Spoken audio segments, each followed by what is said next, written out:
You're listening to Addressing Gettysburg. Hello, ladies and gentlemen. Welcome to Ask a Gettysburg Guide number 5. And of course, I'm joined by my buddy Bob Steenstra. Hello, Bob. Hello, Matt. Hello, everybody. And Bob, you and I are joined by a new guide to our show. He is a 3-year veteran of the Guide Force, and he is a Virginia native and a veteran of the U.S. Army, among other things. And we just recorded a show for the Patreon account about the Lincoln assassination and the ties to the Gettysburg battle. His name is Lewis Trott. Welcome, Lewis. Thank you very much. Thank you very much for spending the whole day with us here and Certainly. For lunch today. Lewis bought us lunch, and anyone who buys me lunch is a new friend of mine. Merry Christmas. Thank you. So let's get right to it. Let's start with a question that we had a table a couple of weeks ago for time. Central Virginia historian asks, can you elaborate on the movements of Kemper's brigade in Pickett's charge? How close to the wall they got, the casualties they took, and if possible, can you explain the role of the 11th Virginia Infantry? All right. Kemper, of course, is Brigadier General James Kemper. He is one of the brigade commanders under Pickett. And when they line up facing west facing east, in that front line would be Richard Garnett's brigade to the left, and then Kemper is to his right. Behind Garnett's brigade is Lewis Armstead's brigade, who I imagine everybody's seen that's listening to this has seen the movie Gettysburg. He's one of the prominent characters, as well as Kemper.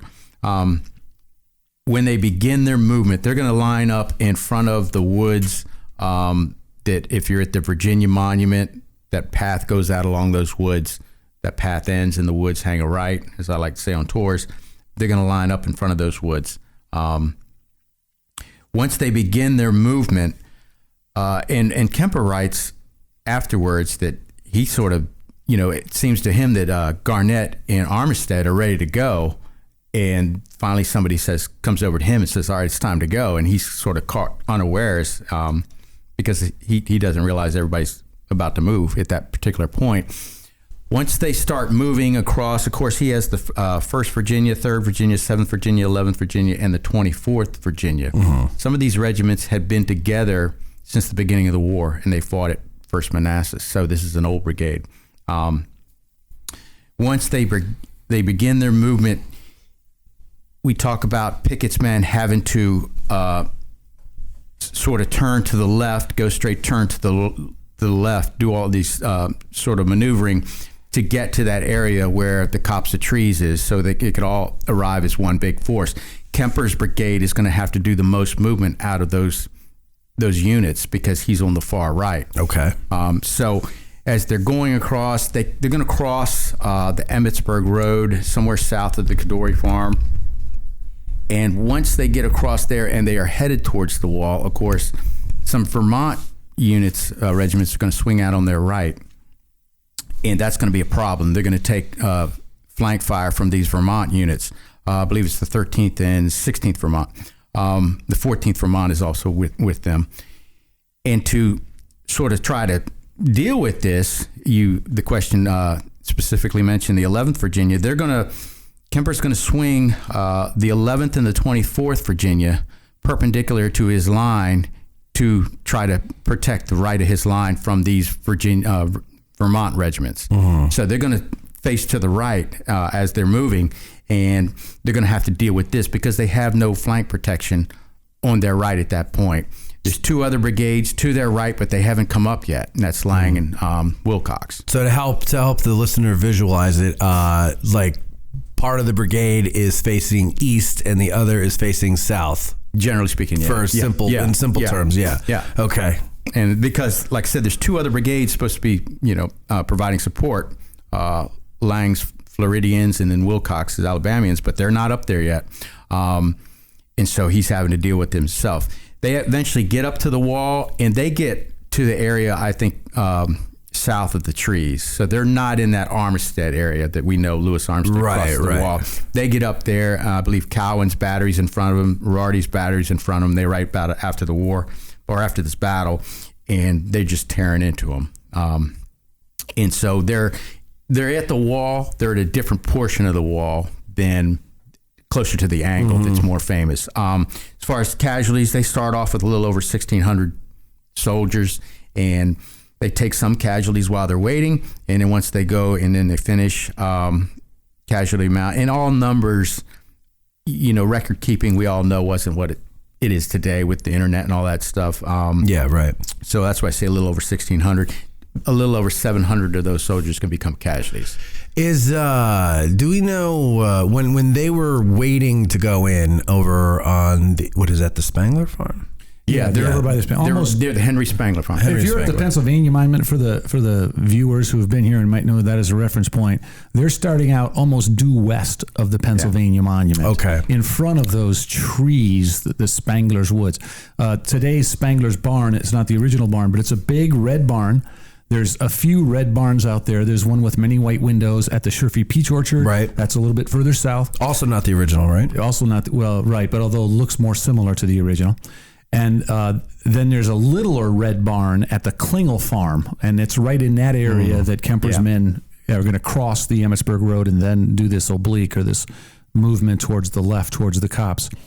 The Spangler Barn of today, though, is a big red barn with two distinctive white doors. So if you're at the Pennsylvania Monument, or even Little Round Top, I was going to say. Of course, from Little Round Top, you're going to have to look to the northwest to see it. But it's in that area. There's a little lane going down to the Spangler Farm. Today, there's a beige, is it? Yellowish kind of house. Yeah. And if you're on West Confederate Avenue and you get down to the neighborhood of the Florida Monument, across the road, there's a path. Yeah. And To that the takes you Spangler. to the Spangler. Exactly. Yeah. And that's a cool little walk. If you ever get the chance, go up in there. It's pretty neat because it's almost like there's no, once you get to the farmhouses and the farmhouse and the building and stuff, there's really no sign of modern life.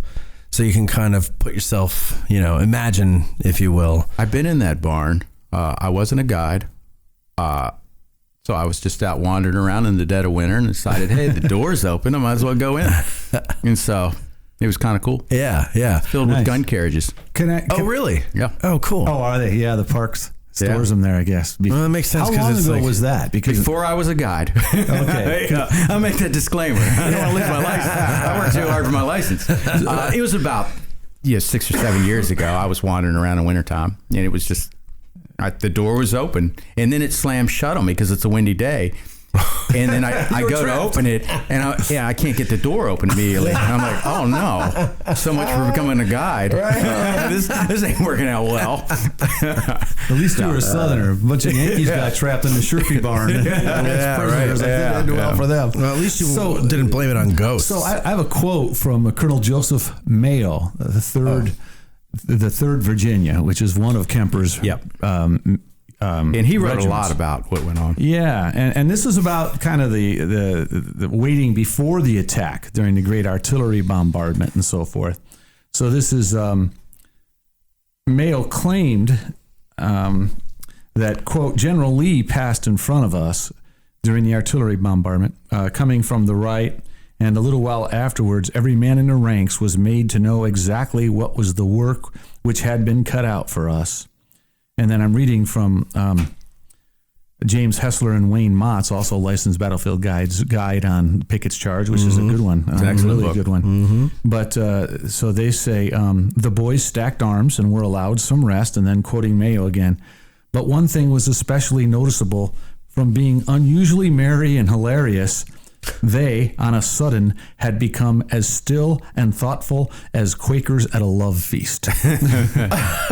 My wife being a Quaker, I love that. I don't know if it was because of the fear of the coming death or because that was Robert E. Lee that just went by us. Right. And it's a soldier, I can't remember which soldier out of this brigade that says Pickett's in the area of this brigade when he makes his famous up men into your post. Yeah. Okay.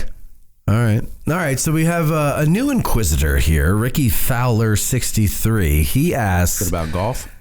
What? Is it about golf? What, is that a golf player? Yeah. Ricky Fowler? Yeah, from Florida, I think. So football and golf are two things I don't really follow. That's okay. We know the Eisenhower farm was there during the battle. and that Ike put a lot of time and money into it. However, what did it look like during the battle, and what part did that land play in the movements of the Confederate troops? I think we should also say it was not the Eisenhower farm at that time. Ike wasn't born yet. It was owned by a man named John Bisecker. And those woods down in that area, when you're coming down Confederate Avenue, are called the Bisecker Woods. Okay. I hope I'm pronouncing that right. He purchased that in 1851. But like many of these farms, the people who owned the farm were not staying there at the time of the battle. A man named Adam Bollinger was renting the property with his family. And that farm area is in the way, lack of a better term, when Hood's men are getting into place. So they're walking all over his crops. Adam Bollinger writes afterwards, and he's petitioning the government for money that they slaughtered the cows that they had and any other farm animals they could find. But they're trampling all over his troops, or his crops, for those troops to get into place. They're going to make that July 2nd attack. Now, as they're doing this, and once the artillery battle heats up on July 2nd, Union artillery is falling in the farmyard area. It's not striking any of the house or the barn or any of that, but it's falling in the farm itself, on the land.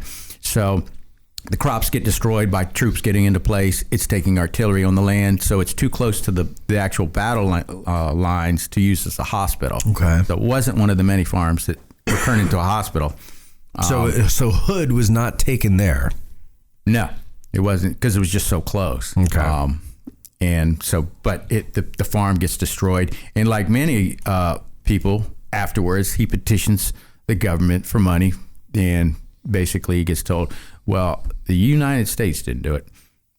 So you're not getting anything. SOL. Yeah, the other side did it. So okay, all right, good. The Great Tronetti's knowledge of this battle can't be beat by other 17-year-olds. This week, he wants to know about the importance of Brooke's advance through the Wheatfield. The Wheatfield, and like I've said before, you can spend all day and still not get all the Wheatfield. It's very back and forth battle. By the time Brooke's brigade arrives and is thrown into the Wheatfield, several other Union brigades have been back and forth fighting with Confederate brigades. So it's a very back and forth fight. Goes through these different phases. Colonel John Brooke has a brigade under General Caldwell, which is the 1st Division of the 2nd Corps. So as a result of Sickles' movement forward, that line is being struck by the Confederates and it's being smashed. The Union Army's having to react. They pull, as many people know, a lot of troops off of Culp's Hill, but they also pull troops out of Hancock's line, and that's Caldwell's division. Brooke's brigade is part of Caldwell's division. It gets sent down there with the other brigades in that division under Edward Cross, Zook, and Kelly, the Irish Brigade. Those other three brigades go in first. Brooke's brigade is the reserve of this division. Okay. And it's a fairly small brigade. I think it's only about 850. 850. One particular... aren't they all, though, coming from the 2nd Corps? Yeah. They're all pretty small. They're small in that division. Dwindled down. That division's a small division. Okay. Yeah. Because like the Irish Brigade is only like 550, isn't it? Something like that. A regiment in Brooke's brigade, the 27th Connecticut, they only had about 75 men. Most of their regiment was taken captive at the Battle of Chancellorsville. Okay. So they, And yet, this small regiment has how many monuments in the Wheatfield or thereabouts? Yeah, you can follow them. Yeah. You can follow their advance through the Wheatfield. And that's one of the things... up the Brooke Avenue. On one of the tours that we're putting together for this coming season, that's going to be one of them, right? The 27th Connecticut. Yeah. They have some little tiny markers like where Lieutenant Colonel Merwin fell. Yep. Captain Chapman fell. An advanced marker. Right. But some of you, if you can picture the Wheatfield, there's an obelisk or obelisk. How do you pronounce that? Obelisk. That's how I say it. An obelisk with an eagle on the top of it in kind of the middle of the Wheatfield. And that is the 27th Connecticut's monument that's most visible to most people. And that's a big monument for a small regiment. Right. Yeah. And then you go out to Brooke Avenue, there's another monument. Yeah. And then in between that monument in the woods, further back from that monument is the Brooke Trott, where Colonel Brooke has said to have stood on trying to rally his men. Yeah. But because of the back and forth, the Confederates are pushing back Kelly's men, the Irish Brigade, and Cross's men. Cross has been killed. Caldwell's there, and he's going to throw in Brooke's brigade, and they're just going to storm across there. They're going to get to that stone wall where the 17th Maine was fighting, trying to hold off Georgians under earlier. T.J. Anderson, and then behind them is Semmes Brigade, and then they push through there. They push into Rose's Woods, and they get to a point where they realize they're in front of all the other Union brigades. And here comes Kershaw's men sort of coming around their right. South Carolinians, threatening to get behind them. And that's when they knew they got to get out of there and fall back. Mm-hmm. What's the name of the farm? The Kershaw's, wasn't that? Rose Farm. No. What's the one that's next, that's not there? There's only a foundation of the barn. Or maybe it wasn't Kershaw that came over that. That's the Rose Farm where the foundation of the barn is. No. It's right out in front of the triangular field. Timber Farm. Timber Farm. I'm sorry. I might. It might not have been. It's a little confusing because there's just the shell of the old Rose Barn there today on the battlefield, and that's much more obvious. But to that's listeners. visible. The Timber Farm, you actually have to go up in there. If I could just add something here, this is a crucial moment in the fight for the Wheatfield, which has already been going on for over an hour. When Caldwell's division of Hancock's Second Corps, these guys don't belong here. These guys are north on Cemetery Ridge, and the mistake Sickles made by going forward to that salient. I'm sorry, I'm calling it a mistake. I don't know what you think about it, Lewis. Yeah, I'm an Army guy, and he disobeyed orders. Okay, there you go. That's basically my take, too. But the mistake he's made is that it's going to cause a huge movement of Union forces. I think we're going to have another question about the U.S. regulars coming here, and they're going to be arriving shortly after the Caldwell's division comes in. That's right. But Caldwell's was the 4th Brigade, both numerically, but also the 4th to arrive. And the first 3 brigades are going to go across that wheatfield at a crucial moment after the Confederates have broken the original defensive positions of Sickles' men, de Trobriand's brigade, Birney's division, and the 2 5th Corps brigades of Schweitzer and Tilton that had been out there. And so the Confederates are about to take the Wheatfield in one of these back and forth stages when Caldwell's division arrives. They basically are going to be facing south along the Wheatfield Road is what we would call it today. And the front 3 brigades go into that Wheatfield, some of them overlapping into the trees. Zook's brigade, which is on the right, Zook is going to be taken out of action, killed. Yep, right. And there's some question about this, but many people believe that Brooke will actually take command, or at least be giving orders to some of the units in Zook's brigade. So he's got his plate full. Okay, yeah. So they're over there to his right. They've gone in ahead. The Irish brigade has gone in the middle of these 3 regiments, and Cross's brigade to the left. And they are meeting some pretty determined resistance. And then Brooke's brigade is brought in. This is like a second wave. It's kind of like in Pickett's charge. You know how Kemper and Garnett kind of got stalled, and then Armistead's men come in and provided impetus. I like to think of it as if I'm splitting wood, my first couple of shots at the mall just kind of go a little bit deeper in, but there's one final one that cracks the trunk or the stump open. Why are you chopping wood at the mall? Probably what I'm talking about. But so Brooke's brigade is then ordered into the fray in the middle of this. Right. Okay. And it's going to tip the balance here. It's going to push Anderson's Georgians, who began the attack about an hour or so earlier, right out, not just of the Wheatfield, but right out of the woods that is west and south of the Wheatfield.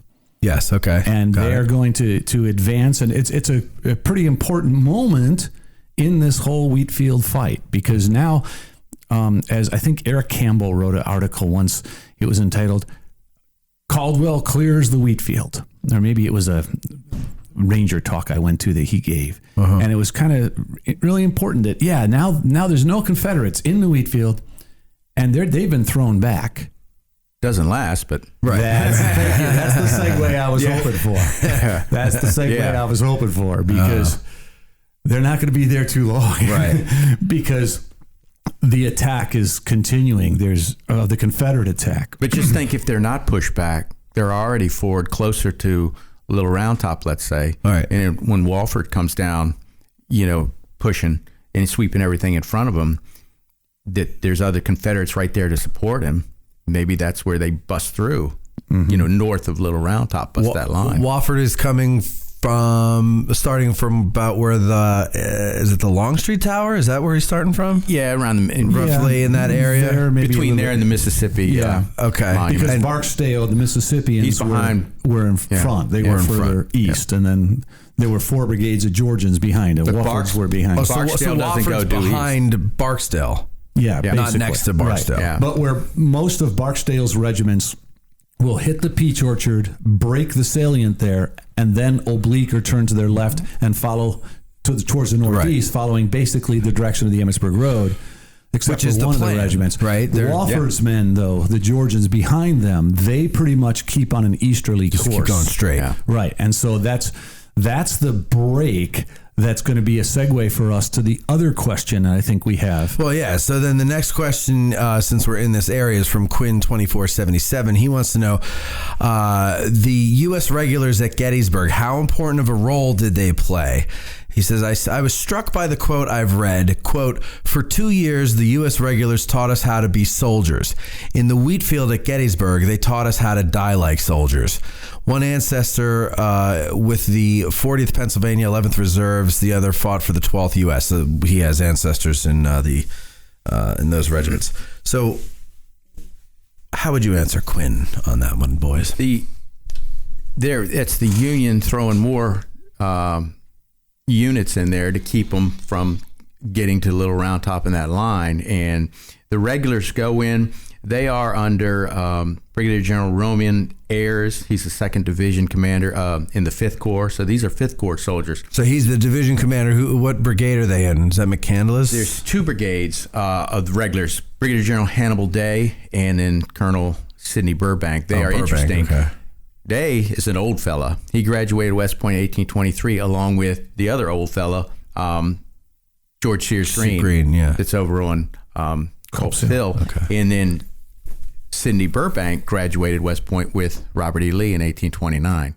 So, but they are both in charge of regiments that are only regulars. Regulars, and I get this question a lot on tours, what's the difference between regulars and good, yeah. And I use the regulars monument as a direction point to point out on Cemetery Ridge when I'm on the Confederate line.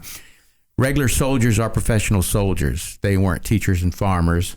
That when this is over, they're going back to teaching and farming. Right. They're still in the Army, and that's what they've been trained to do. That is their profession rather than something else. So they get pushed in because the Union, the other Union lines are breaking. Brooke is going to get pushed back out of the Wheatfield. He's not going to be able to stay because, again, he can see Kershaw starting to coming in on his right flank, and he doesn't want to get outflanked and have them behind him. So regulars get thrown in there.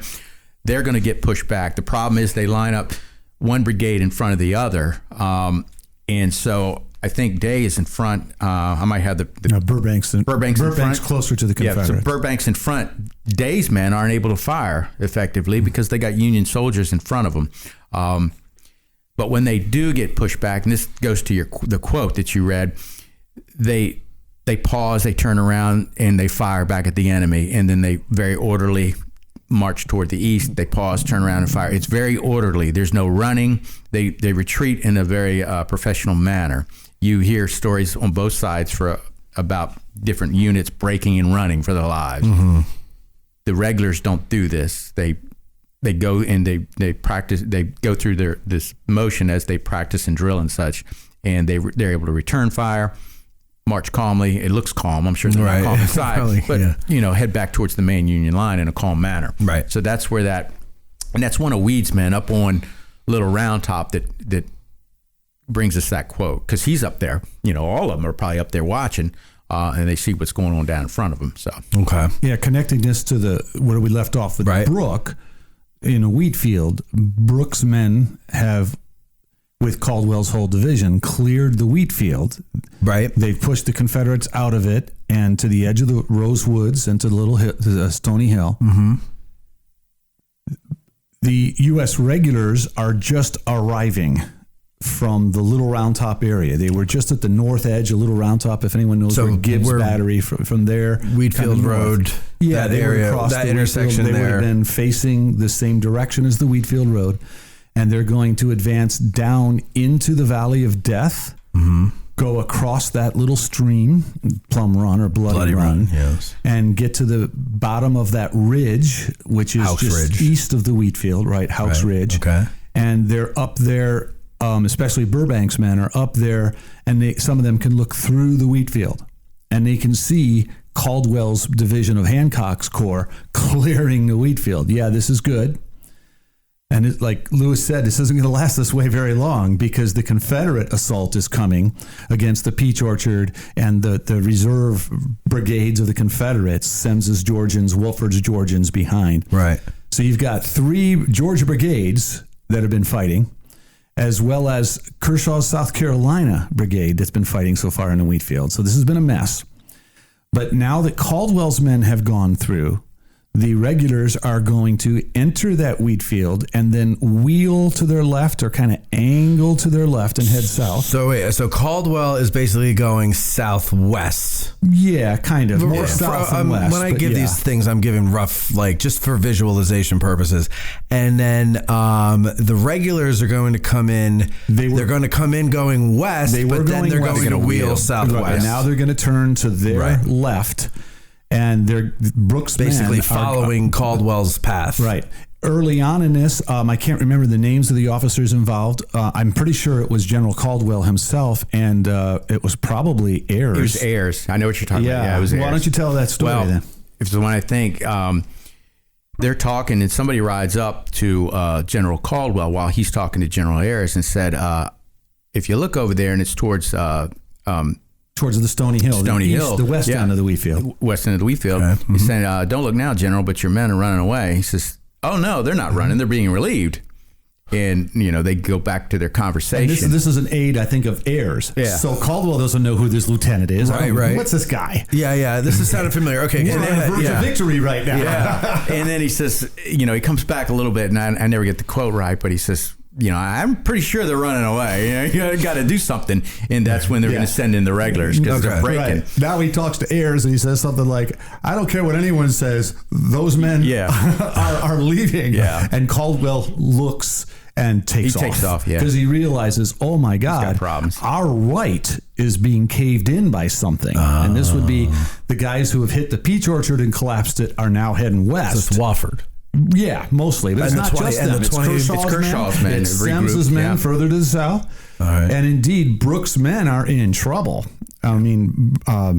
So where are you talking? Where the right of Caldwell is collapsing, and the right would be basically on the Wheatfield Road, that area, like where the Corn Exchange monument is, like sort of. Where that little marker is showing where Zook was hit, just south of the Wheatfield Road. Yeah, and those trees beyond. So if you're on the Wheatfield Road heading out to the Peach Orchard, you got the Wheatfield to your left, and then you're going up a hill, and there's woods to both sides. The woods to the right is the Trossel Woods. That's not necessarily what we're talking about so much here, although there was men coming down that way too. But it's to the left where Caldwell's men are. I know. Okay. Yeah. And the problem is you have this. This is the collapse of Sickles' salient, right? And the Second Corps division is being caught up in it, and no one is more heavily deep into this danger than Brooks' men, who have advanced all the way through the Wheatfield and all the way to the edge of the woods facing the south.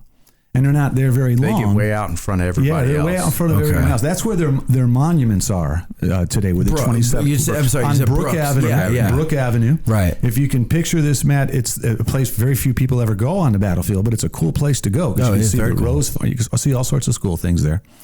But Brooks' men, they're in trouble. My ex-girlfriend's had a relative at the Rose Farm, right? Well, that was another ex-girlfriend. Can't keep your ex-girlfriend. Can we do an episode about ex-girlfriends and Gettysburg connections? Okay, well, wait a second. Let's get the camera on your face, Matt, so people how red it can get.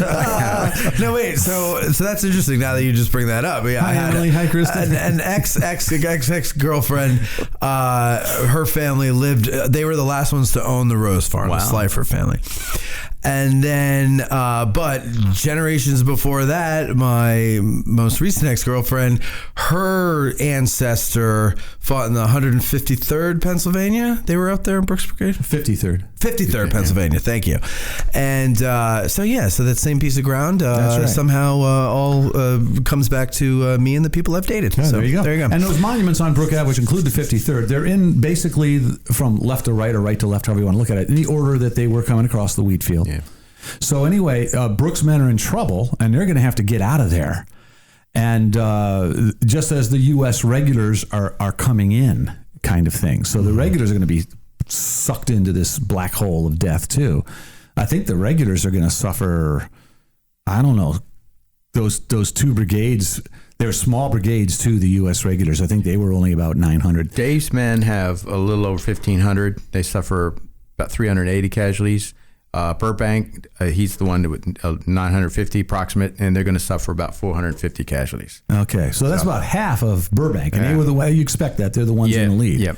And, like you said, they come in going west, but then they swing to the left.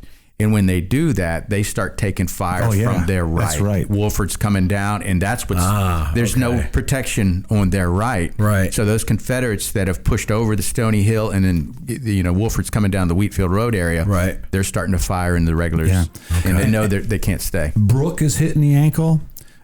Captain Fuller. He's got a marker. It is a little marker in the woods if you people want to go out and search for things. 64th New York. Right. The Captain Fuller from the 64th New York has been hit, and he's got two men helping him off the field when I can't remember what happened, but they get hit or something, or they're in danger, and he's hit. I know he's hit, and he says something like goodbye, and they take off. But the retreat of the regulars out of that situation was honorable. It's probably what was referred to in the quote of "They taught us how to fight and how to die at the Wheatfield again." Because they've trained for so long to do all this. They're not farmers or teachers coming off the street, and we've got to get you up to speed as soon as possible. Yeah. This is what they do. Right. They're professionals. They're professional soldiers. Yeah. All right. Let me. Go ahead. In case they were wondering about Brooks casualties, I don't think I mentioned it before. That brigade has approximately 850 men. They're going to suffer approximately close to 390 casualties. Okay. So Pretty bad. Yeah, that's pretty bad. All right, so Darth Etzkorn returns from the Death Star, and he asks, what is the most intriguing monument story, be it fundraising or placement? By the way, every time I properly pronounce his name, he buys me a beer. So, Darth Etzkorn. If we say Darth Etzkorn, will he buy us a beer? It's only for me. No, so go ahead. So how about interesting monument stories? What do you think about Darth Vader's question? No beer for you. I love all the monuments. That's a lie. I don't dislove any, but some I like. My favorite one is the Virginia Monument. I'm from Virginia. I think it's beautiful. Lovely. It is very nice. But the most interesting one, as far as storytelling, other than Sally in 11th Pennsylvania, that's a it's story. That's a war dog. Yeah, is probably the first Maryland CSA. It was the first Confederate monument put on the field. It's the only Confederate monument put on the field where actually Confederate veterans are there, obviously, because, it's up into the 20th century when the others get put up there. The old veterans are probably dead. But that's dedicated in 1886. And when you look at the monument on the front in very small letters, it says 1st Maryland CSA, changed to, and in very bold lettering, 2nd Maryland CSA. Right. And that was one of the stipulations to getting it put on the field, because a lot of Union veterans of this battle didn't want any Confederate monument on their field. The 1st Maryland CSA actually does become the 2nd Maryland CSA later in the war, but at Gettysburg they were the first. Yeah, because of attrition, they, like a lot of units, they combined their forces and they became the 2nd. Mm-hmm. And they're sandwiched in between two other 1st Maryland regiments that are Union, 1st Maryland Potomac Guards and the 1st Maryland Eastern Shore, up towards closer towards Upper Culp's Hill. Okay. Whose commander was a slave owner, by the way, fighting for the Union. But that's sort of my most interesting one, because it's the first Confederate. They're Confederates. It's the one monument where Confederate veterans were there for the dedication, and that little lettering on there is, it seems kind of petty. Yeah, we'll let you put it here, but you got to change the name of your regiment. Right. We don't want people confusing you people with us. Right. So. Well, but I like that they etched in First Yeah. Maryland And then changed to. Across that road there, they do have That's a something I would smaller do. monument to show how far they got into the Union lines. There's a little marker there. It says, I forget the exact wording on it, but this is their 1st Maryland's advance line. Right. And that's part of that night attack on Culp's Hill, where the Confederates actually gain a foothold on lower Culp's Hill because so many of those troops have been pulled away dealing with the problems we just talked about in the previous question. You're talking July 2nd. This is evening July 2nd. So many Union troops have been stripped off Culp's Hill to respond to what's going on the left side of the Union line. Right. And that allows the Confederates to gain that foothold on lower Culp's Hill. And, I don't think they get much farther because of night and confusion. I love and stuff. hearing this stuff. I got to win the lottery so that I can just do nothing but study this stuff. Because it's just so exciting. Matt, I thought you were going to say so that you could donate money. Is this on? Is my mic on? Yeah, can you hear yourself? I can't hear myself. Must be your headphones. So if you win the lottery, I want you to donate money so that we can get some sort of monument up to express the African American experience. I'll do something nice with the money, but for the most part, I just don't want to. I just don't want to not worry, and I just want to study it all day. That's all. Just go on the battlefield and everything. I sort of work sometimes, and I study when I can. Says the librarian. So, what? Any other monuments for you, Louis? The other one would be the 72nd Monument. 72nd Pennsylvania. Pennsylvania. It's near the angle. It's sandwiched in between the 69th Pennsylvania and the 71st Pennsylvania. The 69th is the one we adopted. That's one of our monuments. Yeah, and in the 71st, the California Regiment with no California. Now, there's something distinctive about the 72nd that our listeners might be able to identify it. Yeah, on the top of it has a soldier dressed in Zouave clothing. It looks like swinging his musket like a baseball bat. Yeah, he looks tough. Looks tough, but as I just learned not too long ago, he fell off the pedestal. He was blown away, so he's not so tough, is he? He took a tumble. Yeah, the monument wasn't bolted down. Yeah, maybe because it's not supposed to be there. Mother Nature got tired. Why don't you do that story first? That if you want, segue into what happened in there the was 150. when they put the monuments up, all these old monuments for Union regiments that fought there, and Union soldiers were still alive. There was a process. They just couldn't willy-nilly it and throw them up in where they wanted them to be. Right. So the basic guidelines were through the Gettysburg Memorial Battlefield Association was you put the line up, you put your monument up where your main battle line was. Now, during that third day of Pickett's charge, the Confederates get here. Eventually, the 72nd is going to go forward and help push them all the way back out. There's some I've read where Confederates say, well, we were headed back anyways, It's sort of like Oates and Chamberlain, we charged you and got you off the hill. Oates says, well, we were leaving anyways. Right. But they started from a place east of that along Hancock Avenue.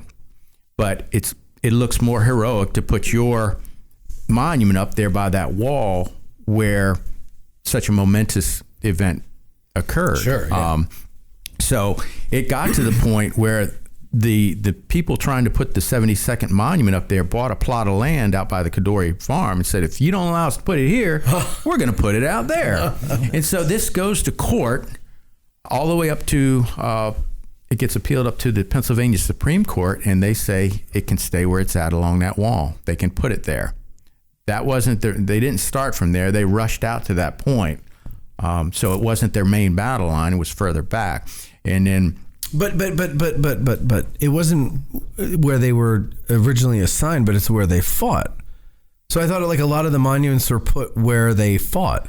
So I think there's a piece of this where General Webb, the new brigade commander, is not recognized by the color bearer of the 72nd Pennsylvania. Okay. Webb will order the 72nd Pennsylvania to advance earlier, and the color bearer doesn't know who this guy is, and he's not going. And Webb is going to try to take the flag from him, but the guy's too strong. Yeah. And so it's like you were ordered to advance, and you didn't until later. when it's basically over. We'll be darned if we're going to let you put your monument on the front line. Yeah, that's a good point. I didn't See, you said when it's basically over, and now I see what okay. And then other units like the 42nd New York, and I'll let you talk about that, Bob. But they said, look, we're playing by the rules. Yeah, and we got our monument back here. What's going on? Why are you letting them up there? Because they advanced later too. Yeah, sure. Yeah, sure. So there was some acrimony going back and forth between these various Union, regiments about where to put the monument. But now, do you want me to talk about the eve of the 150th, or do you want to do go that? ahead. So on the eve of the 150th anniversary, back in 2013, there was, I don't know, maybe a day or two ahead of time, we had what they call a microblast. Meteorologists would say it's like a little tornado, and it knocked down a whole bunch of trees just on the west side of West Confederate Avenue as you go from the North Carolina Monument to the Virginia Memorial. If you look to the west, you could still see some of them down. Mm-hmm. But it also toppled the statue of the soldier clubbing his musket on top of the 72nd Pennsylvania. That's crazy. And some of us said, aha, there's justice. On the 150th anniversary, that monument was pushed back. The scary thing is the thing wasn't bolted down and no one knew it. Yeah. I wonder how many other ones are not bolted down. Maybe that was why it was so easy for them to rip down Smith's Battery 10 or 12 years ago. Remember that? I didn't. I wasn't up here then, but I read about it. Yeah, I wasn't accusing you of doing it. Hey, Yankees. I told you we'd get you. Yeah. I got my dander up. That's good news. My boys, they got the dander up. They pulled down Smith's Battery. No, remember that, though? It made a big hole in the pavement. Yeah, yeah. All right, well, we'll see if we get any more microbursts or blasts or whatever the hell they call it. We'll see which ones fall down. Okay. So do you want other monuments? Yeah. You had another one, didn't you? Lewis mentioned one. I don't know if you wanted me to talk about the 42nd. 42nd, yeah. Real quick, my most meaningful one for me is the 11th Mississippi, the most recent monument placed on the battle lines. Matt said I should repeat this. I've said it on this venue before, but you didn't get too into it like you are about to. Oh, in other words, you want me to get into it? I want you to tell me the story of how Bob, ladies and gentlemen, Bob's being modest. He is instrumental in getting the 11th Mississippi Monument up. No, that's what the guy in his backyard. That's what the guy who was instrumental said. Oh, well.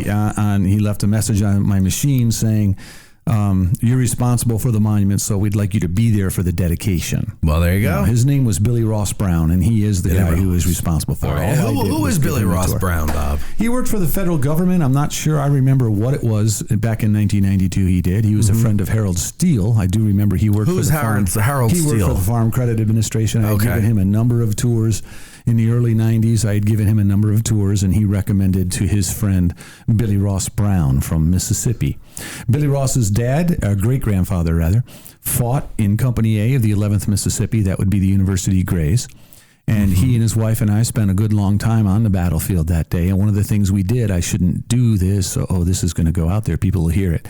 We're not supposed to have our own cars involved in these tours for liability reasons. But he really wanted to walk across the field in the footsteps of his great-granddad as much as we could. And so I said, well, let's put one car over there. We can drive back. And so I actually did escort them back. But we drove out to where the 11th... You could have left that detail out and the story would still work. We drove out to where the 11th Mississippi Monument was, or is today, and we started walking across the field. And we go a little bit and we talk about what was going on, and a lot of great stories there. And anyway, it was a nice tour, a wonderful time. We had a great time, and I thought it was done. Earlier in the tour, I had told him that the Park Service is not allowing any more monuments to be placed on the battle lines. And he had called me about a week later and said, how do I get a monument placed on that battlefield? And I told him, I'm just a school teacher, sir, who does tours on the side, but I'll give you the number of the park. Not in my own car. Right. And that's the last I heard of him for quite a while, until I saw an article in the Gettysburg Times in May of 2000, and it said that they were going to dedicate this new monument to the 11th Mississippi Monument, 11th Mississippi. And when I first saw it, I tried to tell all my colleagues at school that was my tour. The article said it was a 1992 battlefield tour where Billy Ross got the idea. Right. And my colleague said, "Oh, yeah, sure, Bob. It doesn't say it was your tour. You're just claiming it." Right. This is my tour. I know it is. Like, I'm not crazy. It really was me. But then I got home that very day from school, and there was the message on my answering machine inviting me to come to the ceremony. Cool. And it was really so cool. How did he get it? How did he get it put up? I don't know. I mean, if I probably asked him some of that stuff, I don't remember. Wasn't he friends with somebody? I was going to say, I do know that at the dedication that day, May 27th, 2000, he told me that the man who donated most of the money for the monument didn't want his name known, so he couldn't tell me, but he wanted to tell me. And he told me by giving me a hint. He says, "Bob, he's a novelist. Right. The most famous novelist in America." Right. And he thought I was smarter than I am. I should have put Mississippi. And so you said Mark Twain? No. I just kind of looked blank, and he looked disappointed at me. And then when he told me, "Bob, he writes about lawyers," and when I said John Grisham, he just kind of smiled and nodded his head, and I understood that that's what he meant. Right. And indeed, not too many years ago, Deb Novotny gave a tour to John Grisham. Oh, cool. And he's a very humble man. He likes to be behind the scenes. And Deb, as I recall it, he was sitting in the back seat, and when we typically ask people, "Is there anything you want to see on the tour?" And he said, "Yeah, I would mind seeing the 11th Mississippi's monument. I gave some money to it." But I understand it was quite a bit of money that he had given to it. Yeah. And there was nobody in the Senate that he... Well, I don't know that this is a fact. Oh. This is not something that I can tell you in a court of law that Billy Ross Brown told me, okay? But Trent Lott was the Senate Majority Leader from Mississippi back in those days. Right. And someone had to pull some strings in order to get permission to put that monument right on the battle line, since the park had already said that wasn't going to be happening anymore.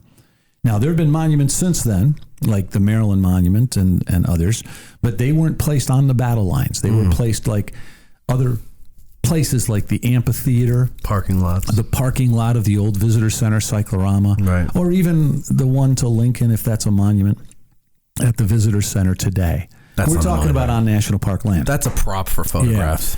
Yeah. Other monuments, one of my favorites is the 116th Pennsylvania. It's on the Loop, part of the Wheatfield. It's one of the regiments of the Irish Brigade, part of Caldwell's division we were talking about before. It's one of my favorite monuments because it shows the reality of war. It's just a dead Union soldier in front of a rock wall. And Colonel Mulholland, the commander of the 116th Pennsylvania, saw that image, and it just haunted him. And so decades later, when they put the monument up, that's what he wanted there. Interesting. That picture of a dead soldier. And there's no other monument like that. You know, we got 72nd, I mentioned. He's swinging his musket as a club. You have somebody laying, presumably dying on the Mississippi Monument and the Louisiana. But most of them show soldiers doing heroic things when there is a soldier on it. Yeah, but they're all glorifying war in one way or another. Right. Except for the dead ones. Right. That doesn't glorify. And then, real quick, because Lewis had mentioned this before, the Tammany Regiment, the 42nd New York. Right. They too are going to advance. We talked about the 72nd Pennsylvania. I like that one. I don't like it because it's historically inaccurate. I think it's the most expensive regimental monument put up by the veterans themselves. The 42nd. The 42nd New York. That's more expensive than the 44th? I believe so. I'm not 100% certain about that. I'm going to go back and check that. Wow. But I'm accessing memories of Fred Hawthorne's book, and he talks about both of those monuments. And I'm pretty sure that it's the Tammany Regiment. Now, for those of you who can't quite picture this, there's one monument that misleads people all the time. And often on tours, they'll say, oh, there were Indians fighting here or Native Americans fighting here. That's the monument. There's a teepee, and there's a Native American of the Delaware tribe standing in front of the teepee. Why is this historically inaccurate? Well, first of all, the 42nd New York were not Native Americans. They're New York City boys, mostly Irishmen. They are named after, they're named the Tammany Regiment. Tammany Hall was the political machine that ran New York in the 19th century.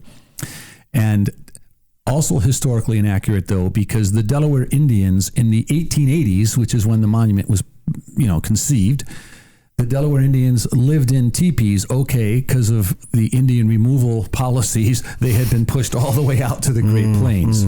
But when Tamanant, who's the Indian Shone, was alive, they were living in wigwams, in these like dome-shaped wooden bark. It was the bark that they used, right? So it's historically inaccurate. They weren't Native Americans. Right. The Delaware, in the time when the man standing there wouldn't have been living in a teepee. Anyway, so right. So it's very intricate, though. Oh, the yeah. monument itself. Oh, Take away beautiful. all the historical inaccuracies of what.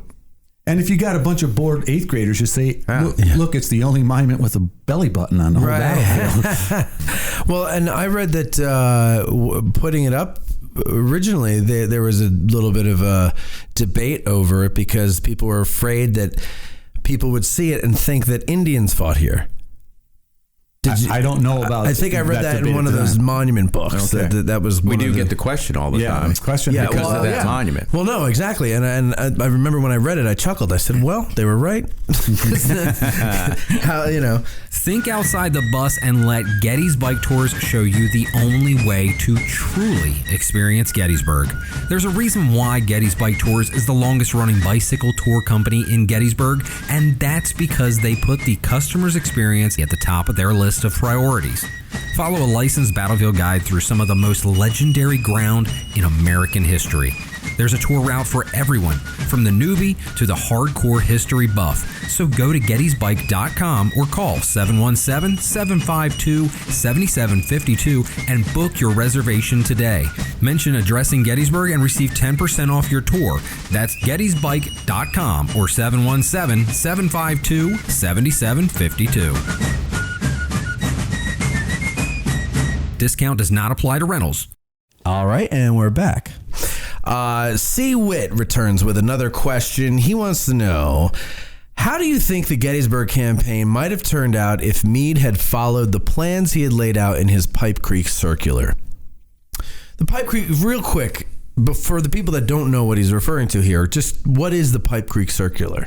It's a plan for if operations warrant it, for the Union Army to fall back on this line near a creek that's in Maryland. It's called the Pipe Creek. I think there's a big Pipe Creek and a little Pipe Creek. I might be mistaken. But it's a good defensive position, and Meade has just taken over he takes over the Army of the Potomac on the 28th, so he's trying to figure out what's going on and to develop a plan on the fly, and this is a good one. He has plans drawn up for if contingencies call for it. He's going to have all his corps fall back on this line. The problem then to say how would the Gettysburg campaign turned out, we wouldn't call it the Gettysburg campaign at that point. Right. Who knows if Lee decides to attack? Maybe Lee goes ahead and then captures Harrisburg. Because at that point, if they fall back to the Pipe Creek line, they're not going to run, and everything's the same. They're not going to run into the Union Army on July 30th or June 30th and then July 1st to start the battle. They're going to continue on with their operations, probably, maybe, I can't say probably, but perhaps capturing Harrisburg. But let's say, that Lee still calls his army together. They're going to move somewhere. And who knows where they're going to move, because how Lee thinks the situation dictates. He'd probably be like, yeah, okay, stay there, George. I'm going to keep going. Who knows whether they attack Meade in that position or not, or if they move around him. It's impossible to say. Yeah, I think there still would have been contact on July 1st at Gettysburg. I think Buford and probably Reynolds' men at least would have been engaged here, and maybe even the 11th Corps as they were. So we might have had the first day develop pretty much the way it did. Right. But now the Union forces are going to have to fall back. How far south? Is that another 15 miles, 20 miles, somewhere in that range? Yeah. It's in northern Maryland. Right. But not too far from Gettysburg. But so let's assume, and I'm just speculating, it's a speculative question, let's assume that the Confederates have still won the battle. They've captured the road network that's Gettysburg, so they can get their army all here without much problem now. And there's some distance between them and the Confederates. I don't see them heading back towards Harrisburg myself, just because that would put the Union Army in their rear, and they might have that problem. But they could leave a small force at Gettysburg to hold the roads. Perhaps, yeah, maybe they would have. That's a good point. I don't know. This is all speculative. If he could, because it would have been easier for Stuart to get a hold of him if they were all continuing. Well, that's true. That's another point. Stuart would have rejoined, and then he could be like, Jeb, go hold Gettysburg and let us know. And since Stuart has just come around from the east, maybe Lee thinks, well, go back out that way and let me know if I can turn their right or go to the east of the Union Pipe Creek line. But if so, boy. Now you have a road towards Baltimore and Washington, but you're also going to have the Union Army. I don't see them getting to Baltimore or Washington anyway in this shape. No. So what I'm thinking is they've won the Battle of Gettysburg, which would have gone down as, I don't know what, maybe one of the top 12 battles of the Civil War in terms of casualties. They would have won the Battle of Gettysburg. They would have had a victory on Northern soil. They would have gotten all that food that they had collected, 5 months, maybe 6 months worth of food. In hindsight, we know what happens. I think Lee would be wise then to just leave and claim his victory on Northern soil. Would it have been big enough to break the political will of the Northern people? It wasn't decisive. Yeah, I doubt it. So who knows? Lee is a bold man. Right. I guess he attacks. Does he attack the Pipe Creek line? Does he try to turn it? But why would he? But I mean, I would imagine that he would just, like I said, like he would leave a force to watch them and hold Gettysburg so that he could hold the roads and have a warning while he continues going around collecting things and just, wreaking havoc. But the thing is that, a lot of things already. Yeah, but why not get more? Well, how many wagons do you have? How much time his can you supply, take? Where he's trying to, get stuff and send stuff back down the Cumberland Valley. Right. Yeah, he's already very worried tenuous. about it. Yeah. Sure. And the further he gets from it. Right. Well, that's true too. Yeah, right. So I do. I think he heads south. Now, whether he engages the Union Army or not, that would be an interesting question. Right. The biggest consequence of the Pipe Creek Circular is what comes later. Meade gets accused of wanting to retreat to Pipe Creek, not wanting to fight at Gettysburg, and then he's slow to chase Lee once the battle's over. And that all comes back to haunt him. I would say unfairly. What would you say? Yeah, I would say so too. Yeah. Yeah. It's amazingly, Longstreet, they blame him, for being slow and the loss and all that other jazz. And then Meade wins and they still blame him for being slow, for not winning enough. And it's just, you can't win in war and politics. Kentucky Civil War asks y'all, did any Pennsylvania Home Guard units participate in the battle at any time?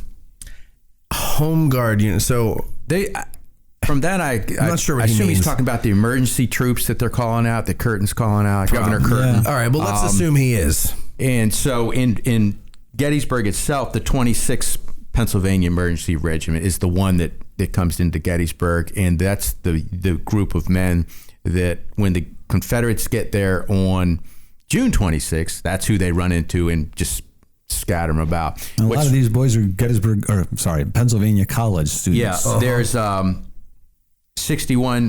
One resource I have says that 61 of Company A, 26 PA Emergency Regiment. 61 of those men were students. 22 of them were citizens. So the majority were actually students of both the seminary, Lutheran Seminary School, and Gettysburg, or then Pennsylvania College.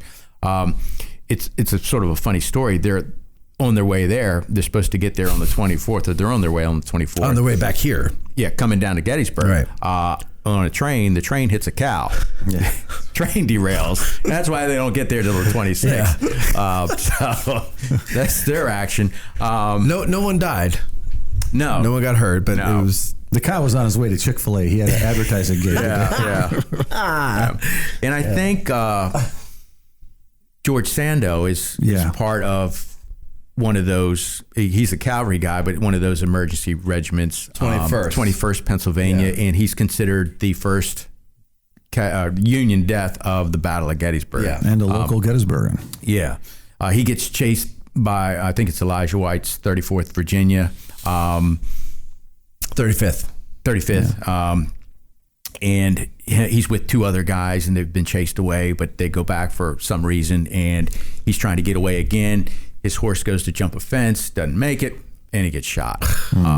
So that's down by, I think, wasn't that down Cemetery Hill? Come up that way? Down the Baltimore Pike, somewhere around there? Yeah, it's down near Baltimore Pike. And if you come up to Gettysburg, coming The way most people do, off of Route 15 towards the main entrance of the visitor center. There's two monuments. Two monuments right next to each other, both to the same guy, because they used their own funds, and then they got to the same unit. Same unit. 21st. And both of them kind of mention Sandow, I think. Yeah. Okay. Well, he was their only death, right? So it'll be on your right, just about. Have you gone past Granite Schoolhouse Lane on your left and past the old? Are you asking if I've ever done that? No. I'm just trying to in my memory. I think it's before. It's before. Yeah, south. Okay. And I believe he's buried in the church. Wait, what? I might have this confused. With Sandow we're talking about. Yeah, Sandow's Williamson. buried in the church. If you take the Tawnytown Road south. By Barlow. Yeah. Barlow Greenmount Road, that church down there. I know what you mean. I can't think of the name of the church. Yeah, I know where it's at. I think you're right. If I come up here from Maryland. I think you're right. What are you saying is a bit south of Granite Schoolhouse? The two monuments to Sandow. No, those are right after the after Colgrove, aren't they? Are they? Is it no, Colgrove? I don't think so. I think they're before you hit Colgrove. Yeah, if you're going north. Have you passed Mulligan McDuffer, the old? Yeah, aren't they north of Mulligan McDuffers? I think so, they are. But I don't think they're north of Colgrove. No, they're south of Colgrove. Okay, good. Yeah, then just south of Colgrove. Oh, okay. I thought you were saying they were south of. Okay, never mind. It doesn't matter. Okay. All right. And then I didn't write the name of this person. I think it's coming after Kentucky Civil War, so it might also be Kentucky Civil War. I know if it's not, I'm sorry that I didn't get your name in here. But anyway, I know Heath and Pickett were related, but they were on the same team. Are there any examples of relatives on opposing sides like Pettigrew and Gibbon at Gettysburg? So Pettigrew and Gibbon were cousins. Yep. Gibbon had siblings that were fighting for the South as well, but not here, correct? Yep. Okay, and then Heath and Pickett were cousins. Yep. Any others that we know of? Yeah, but they were the on the same only side. story I know comes out. There was a book written long ago, 3 Years in Company K, by Austin Stearns. He writes about an incident in the town. Two soldiers, a Union and a Confederate, meet each other. They're brothers, and they're fighting on opposite sides. I don't know their name. And then they talk about, hey, wouldn't you like to come over here because we're going to win? Or no, why don't you come over here because we're going to win? Brotherly stuff. Wait, where were they? They're in town somewhere. In town, yeah. Okay. But that's the only the story that comes to mind about people actually related here at Gettysburg fighting on opposite sides. Wasn't there one about a brother capturing a brother they were like Rudolph Schwartz, 45th New York? Is that the one you're talking about? In the 11th Corps? Is that right? Yeah. 45th New York is the 11th Corps. Those are two and German his brother was fighting immigrants. Yeah, go ahead. So just as the 11th Corps is arriving right north of town, they're sending out skirmishers at the Moses McLean farm. Yeah. This is where I'm picturing. Big white house with a red barn just east of the Peace Light for our listeners. They're engaging and they're encountering some of the skirmishers of, I believe it was O'Neill's Brigade Alabamians. And one of the Alabama soldiers that was captured by Corporal Rudolph Schwartz and the men that were on skirmish duty was a brother of Corporal Rudolph Schwartz. They hadn't seen each other for, I think, something like 5 years. So it wasn't actually the brother capturing the brother, but one of the brothers was captured by the other brother's unit. I've read this story in one account where it was actually the brother capturing the brother, but I don't know if that was a first-hand account that I read. But they hadn't seen each other since the old country, right? Since the old country, yeah. For some reason, they both emigrated to this country. I don't know. Maybe one came through New York and the other came through New Orleans. I don't know how that went, but... That's it. I love those stories like that. That's what's so fascinating. I think that's why the Civil War fascinates a lot of people and me more than other wars, is because of those. It's just it's insane. Right. Now, thanks for blowing me off there, Bob. It is insane, Matt. Right. I can't imagine fighting you, Matt. Exactly. I wouldn't be brother against brother. No, I'd be friend against friend. Well, but that happened too. Think of Armistead and Hancock. But you mentioned Pettigrew and his relation to Gibbon, right? Didn't the questioner mention that they were cousins? And Gibbon is a Union officer commanding a division in the Second Corps, Second Corps. Sorry, Hancock Second Corps. But he also, John Gibbon had two brothers here in the 28th North Carolina. Oh, so they were here, his brothers. He had 3 brothers who fought for the South. 2 of them were in the 28th North Carolina. Right, okay. And then this is an obvious one, but bear.acres on Instagram on the live feed, he just wrote Chamberlain brothers. So obviously... Well, that's not opposite sides, so... Yeah. Oh, that's true. But, that's right. The question was opposite sides, right? Presumably they weren't fighting amongst Bear Acres, pay attention. Well, the only fight was whether to call him Lawrence or not. George Meade has his son, right? There's relatives on the field. And when they're on the same side, that makes more sense. But just getting back to the Chamberlain thing, what a lot of your listeners might not be aware of, there was actually 3 There's Chamberlain a third brother, brothers. John. Yeah. Right? Right. They just couldn't find anybody to play. He was with the Christian Commission. Right. Yeah. Was it the Christian They were Commission? together for a while as they were advancing towards Little Round Top. And I think there's a scene in the movie where Chamberlain says something about a shell explodes and it'll be a hard day for Mother. Right. Yeah. But actually, John, who is also there as a civilian, is going to go like behind the lines to help tend to the wounded now. And Joshua would go to the front and Tom would go to the back, I guess. Okay, the Great Tronetti snuck another one in here. He wants to know, how did Francis Barlow's relationship with his men affect his actions at Gettysburg? Now, this is a great question because I don't know what to feel about Barlow because his middle name is Channing. and come on. He didn't pick it. I know he didn't pick it, but he could have legally changed it. Oh. Any self-respecting man would have. So, okay, Francis Channing Barlow. And the question is, how does it affect things? I don't necessarily think it affects his actions that day. He pushes too far forward. Right. Now, he has a low opinion of his troops. I think that's what he's talking their about. Their opinion is not too high of him either. He comes in, he's a disciplinarian. They call him a martinet because, he's drilling them all the time. Right. He knows that he's part of the corps that Stonewall Jackson caves in. Now, it's not his men that get caved in at Chancellorsville, but he's part of that corps, so that stain sort of bleeds over to him. Right, at Chancellorsville, he's just a brigade commander at that point, isn't he? Yeah. And he's down at Catherine Furnace. He's not even up. Right. But he's in 11th right after Corps. that, he's in command of the division. So he's only been in command of the division for about 2 months. He moves up at Chancellorsville or right after Chancellorsville? Right after Chancellorsville. Yeah. Right? What's interesting is... I'm sure your listeners have seen Glory, which is about the 54th Massachusetts.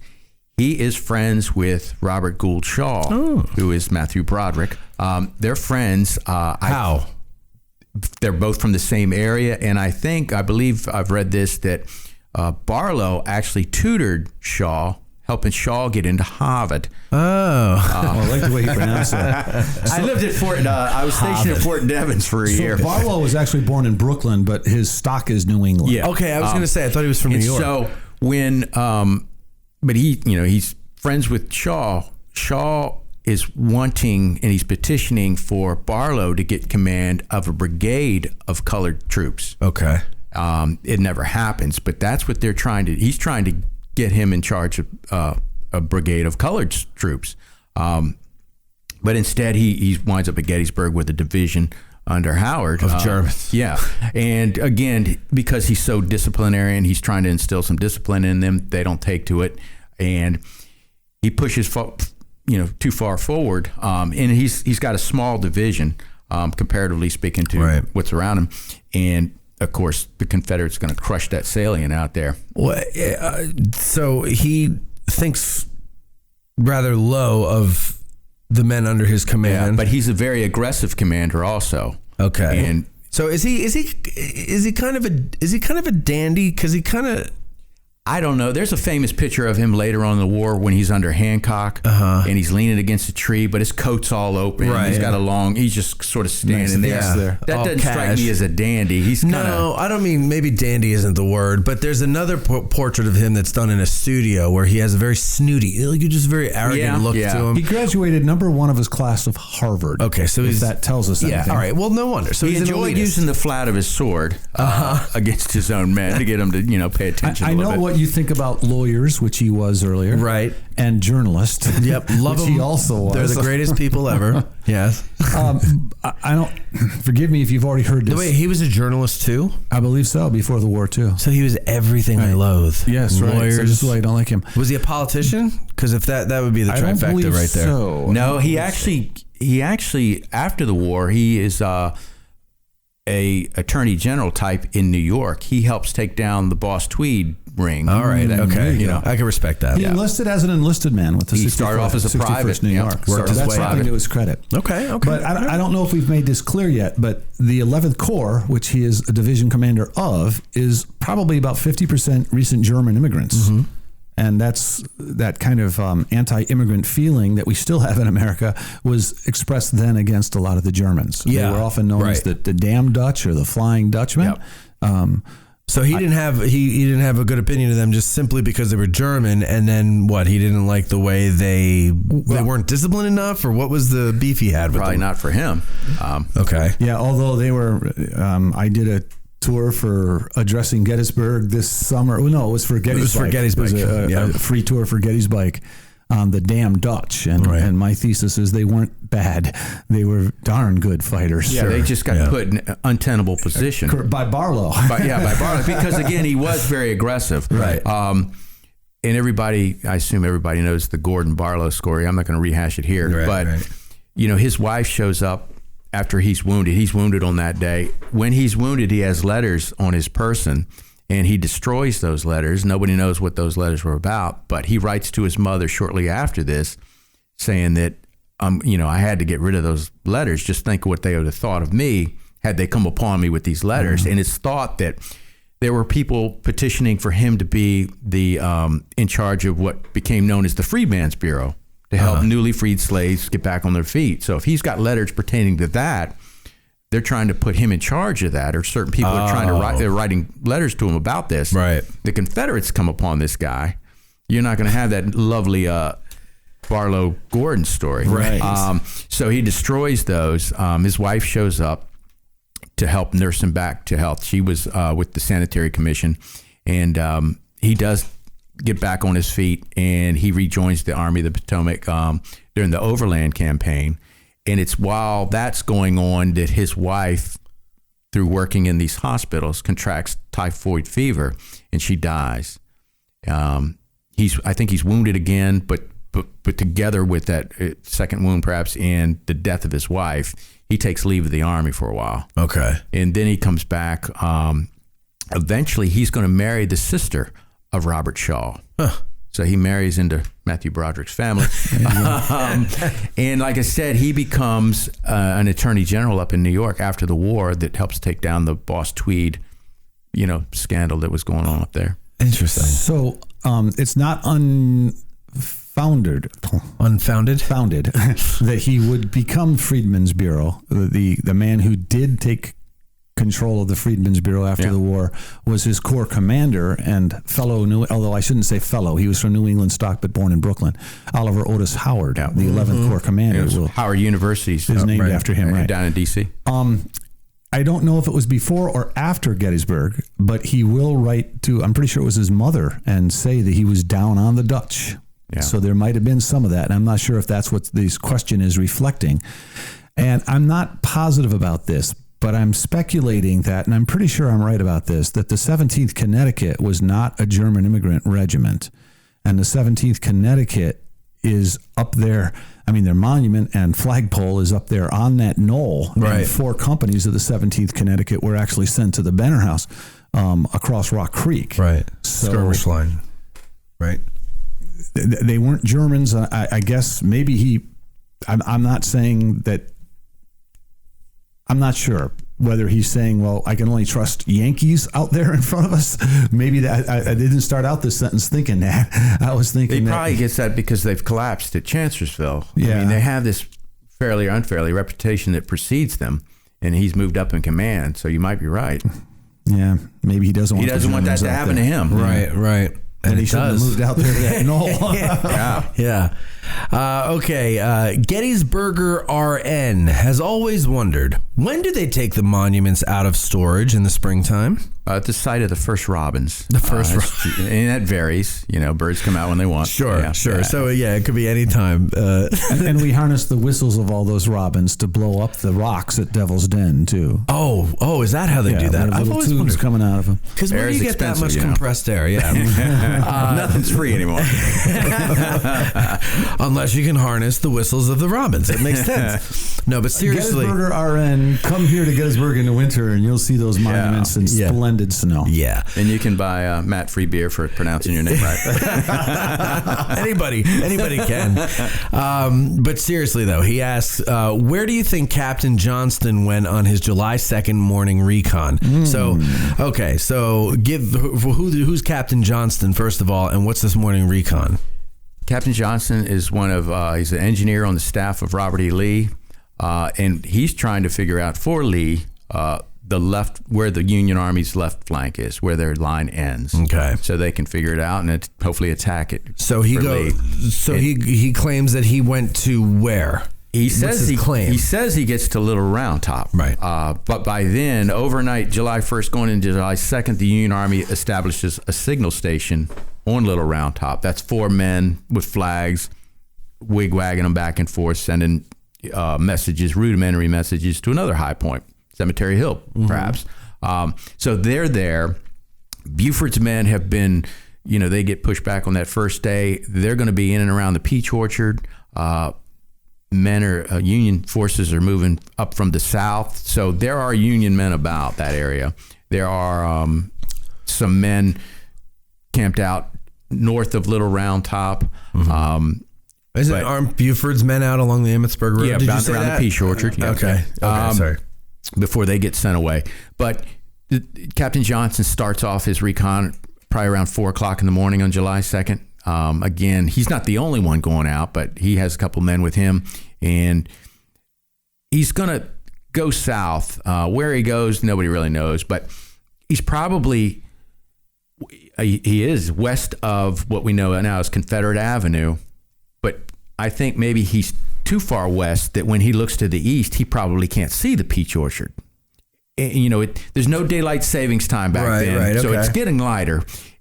There's a New York soldier who writes about that morning, says it's heavily, there's a lot of fog. It's heavy fog that morning, so it is foggy.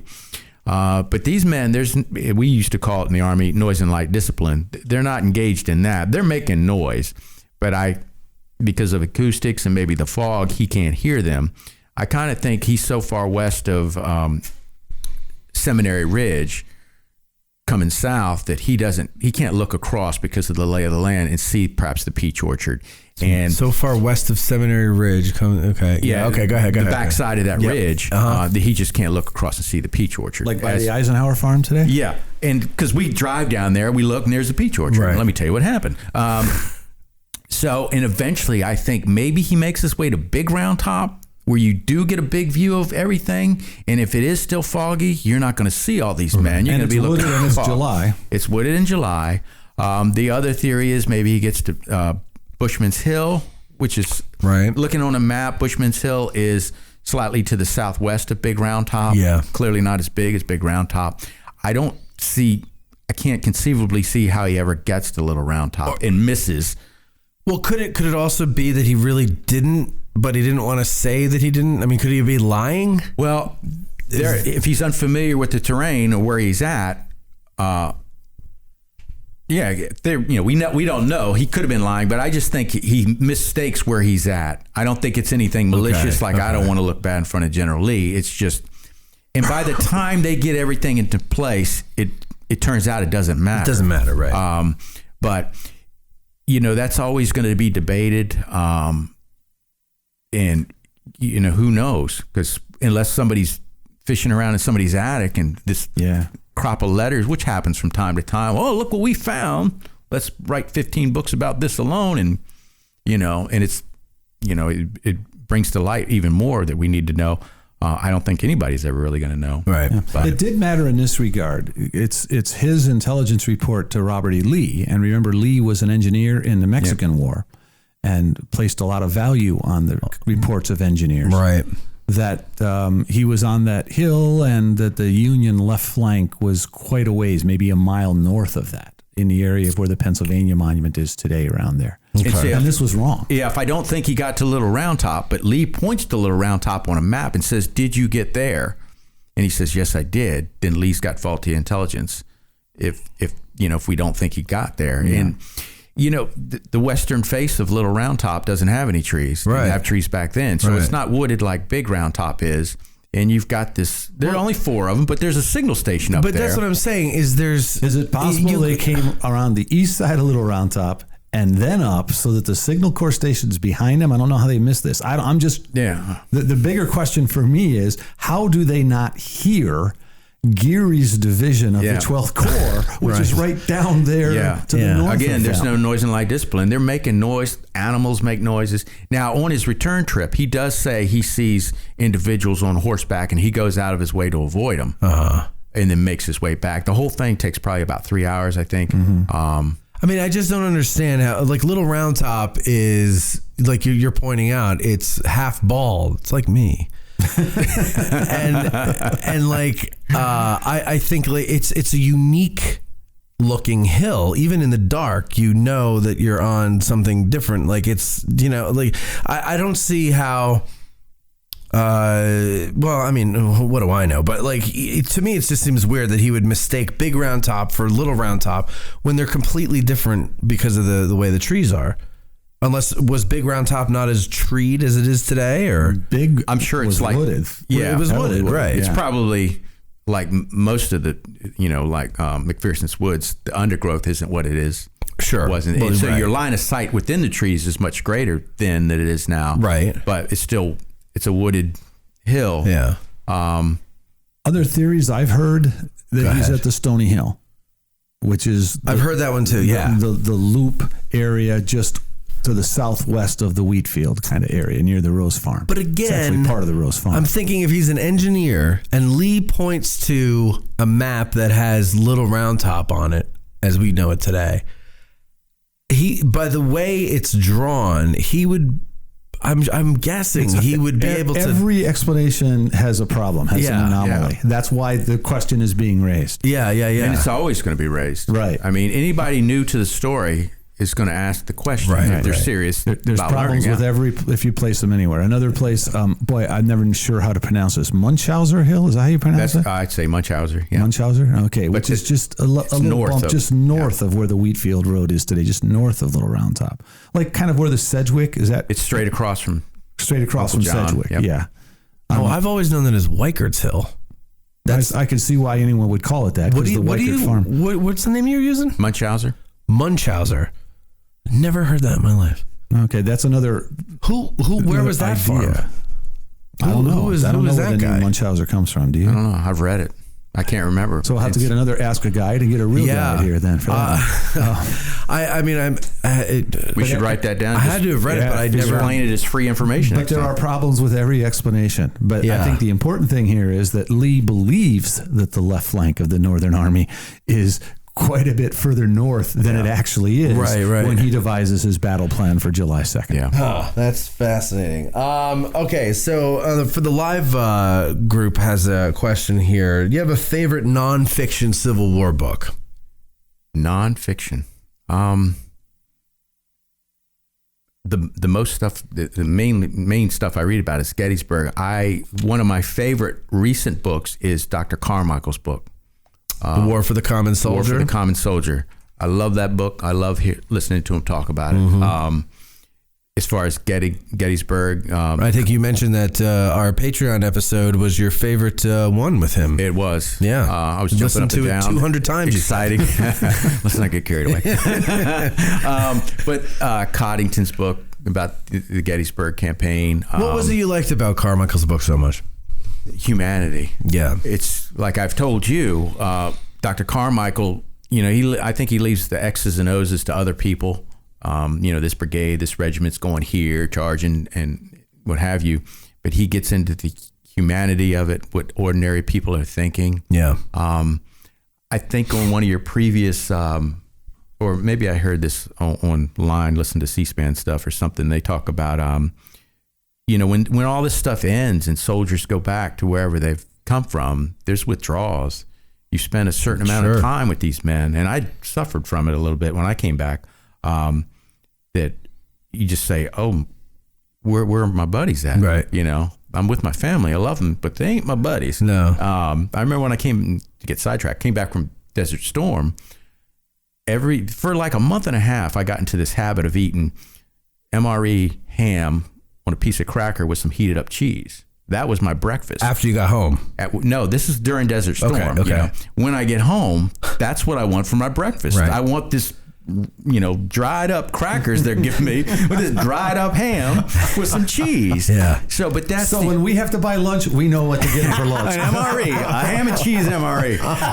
But that's sort of the humanity that he gets into. Right. And it's not these, grandiose pronouncement from generals that are quotable and stuff like that. It's what ordinary men are feeling and the stuff that they share with their family and with each other in this brotherhood. I've always thought of the Army today as a brotherhood. Oh, yeah. And I don't mean to discount women, but brotherhood's a broad term. Siblinghood. Yeah. And Lewis served in Iraq, folks, and he served our country for many years. Yeah. But that's what I liked about his book. It was about humans and what they're thinking and feeling, and it wasn't the stuff that we like to talk about it because it sounds so noble and grandiose. It's ordinary. And I'm around a bunch of ordinary people, and we just did our jobs, and we're thankful for it. Yeah. So. No, that's what I like about it too. It's and that's rare because usually they don't get into that a lot of times in these books. The humanity of everything. Yeah. I mean, there's a lot of quotes from people, but again, they're flowery and stuff. He gets into letters. Yeah. And there ain't nothing flowery about those letters. No, I know. That's what's so great. Like, I think for people like me who haven't been in combat, but we have an interest in this stuff, speaking for myself, my interest is, to me, it's unfathomable to be in that and to be able to, if you come out unscathed physically, to be able to function and carry on the rest of your life. I don't think I'd be able to do it. Just, one day, one action, I would be like, forget it. Help!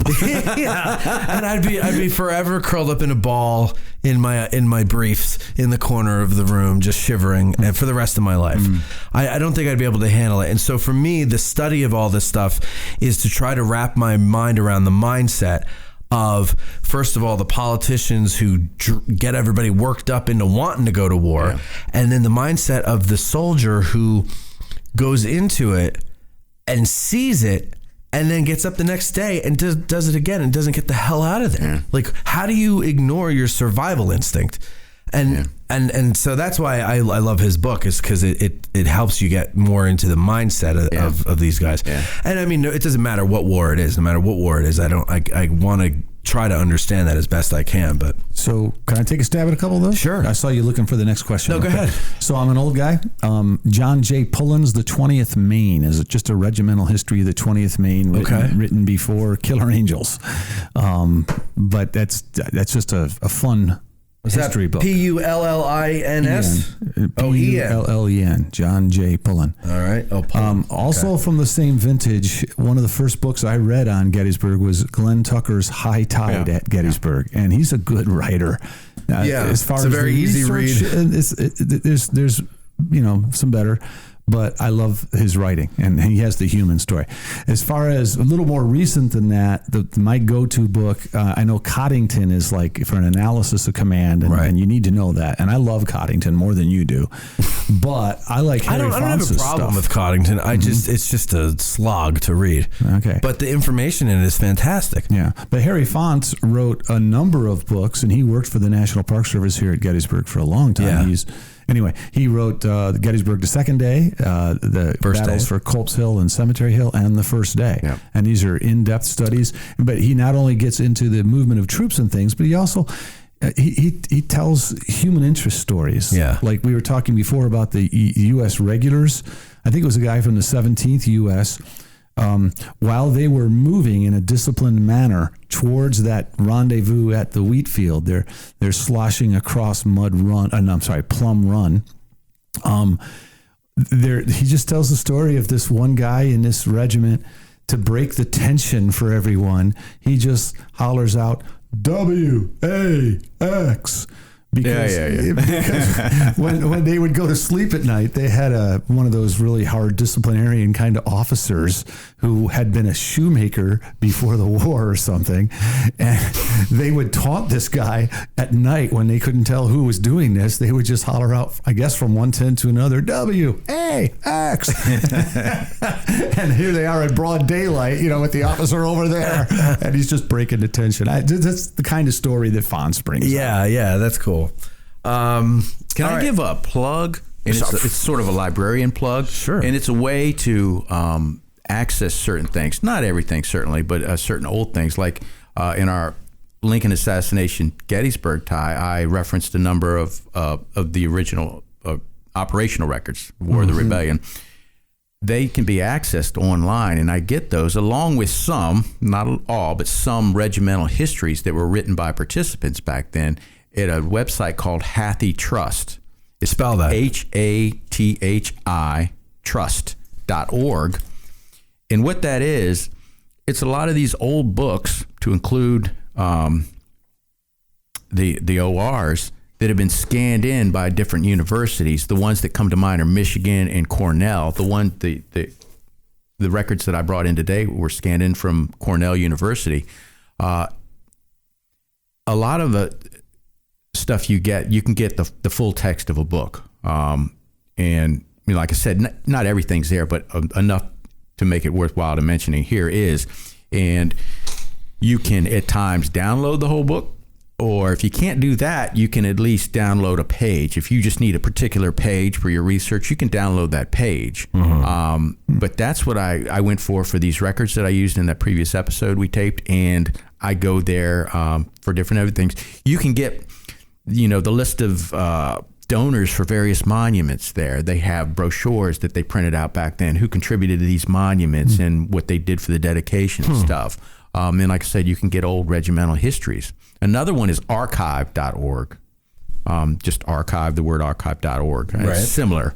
The setup, the layout's a little bit different, but they're just scanned books. And I know I can't have 128 volumes sitting around on my bookshelf, but as long as I can figure out where to get them, and that's what librarians do. Yeah. That's a place you can get some of that So stuff. that's good. So hathitrust.org and archive.org. Yeah. That's pretty good. If anybody cares, my favorite book so far about the Gettysburg campaign is Noah Andre Trudeau's book. I find it's very easy to read. It's a good one for somebody who's new to the whole thing, and you want a little bit more information, but you also don't want to go cross-eyed like you would in Coddington. Like Coddington is a little further down the road, I think, for a lot of people, although who knows? I don't know. Everybody's different, but that's what I would recommend. I like Trudeau too. Yeah. And I think oftentimes it's that first book you read that gets you into Gettysburg. Yes. For me, it was Tucker's book. Yeah. And I think, if I'm not mistaken, Trudeau and Tucker might have both been journalists, not professional historians. I'm not positive about that. But it wouldn't be a surprise that Trudeau would have that. Oh, what the hell was he? Did he work for NPR? I think so, but I think you're echoing back an uncertainty I once told you. Okay, well, I'm not certain then. Okay. So we have a feedback loop here. It might be true, but it probably originated in my But he wrote a couple of other Civil War books, though, didn't he? Trudeau? I think he did. I'll check on the book. He's had other books. You talk about people who wrote more than one. One of my favorite Civil War authors is also Stephen Sears. Oh, yeah. Who wrote Sears Landscape Turned Red about it. Yep. And he wrote one about Gettysburg. He wrote one about the Peninsula Campaign. Sears is my second favorite book, yeah. And what's the name of that one? I can't remember, but I know it. I think it's just Gettysburg. No, not the one about the Peninsula Campaign. Oh, no, I don't know.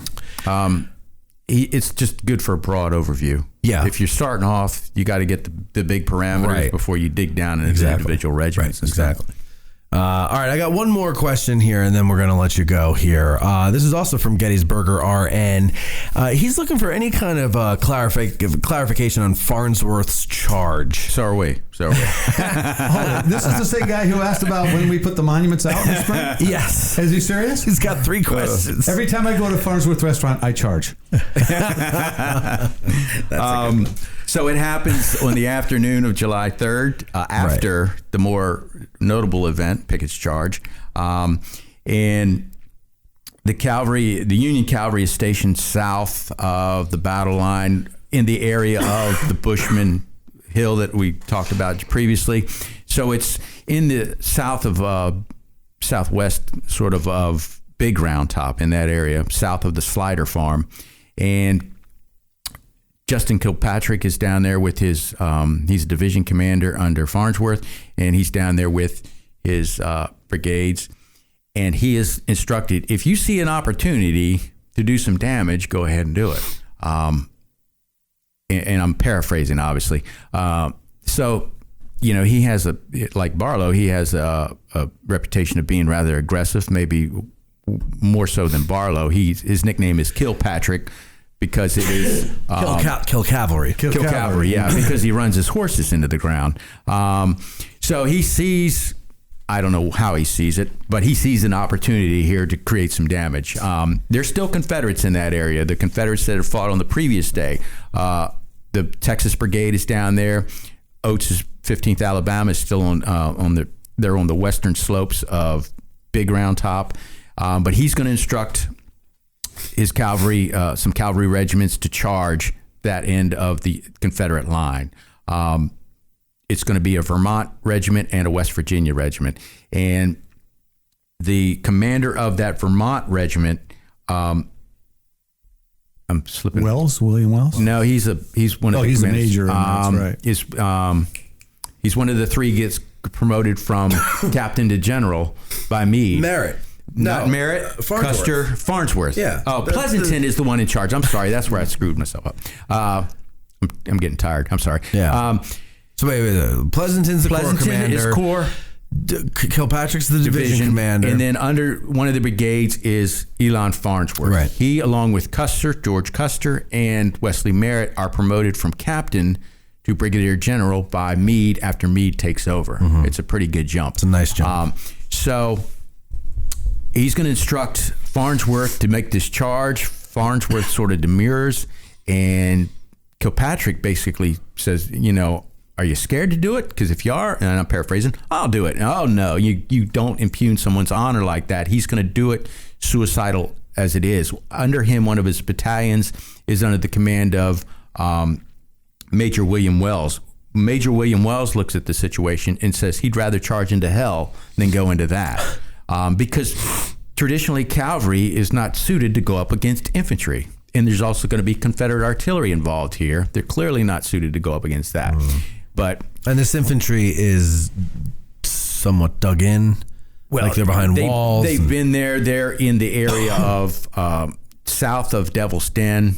Again, it's around the Slider Farm. And then you have Oates' Alabamians still on the western shoulder, the lower western shoulder of Big Round Top. But it is rugged terrain. There are walls there's there. There's a ton of rock. This is not a place you should be attacking. Not with cavalry. Yeah, it's not for horses. But they're going to go forward. And if you look at a map, and so you have Big Round Top on the right of your map, it's to the southwest, to the lower left of that. They're going to begin their attack. And they're sort of going to have three prongs. To the far left is going to be the 1st West Virginia. They're going to run into the 1st Texans, and they're going to be pushed back. That's not going to go anywhere. Who were fighting at Devil's Den yesterday. Yeah. Right.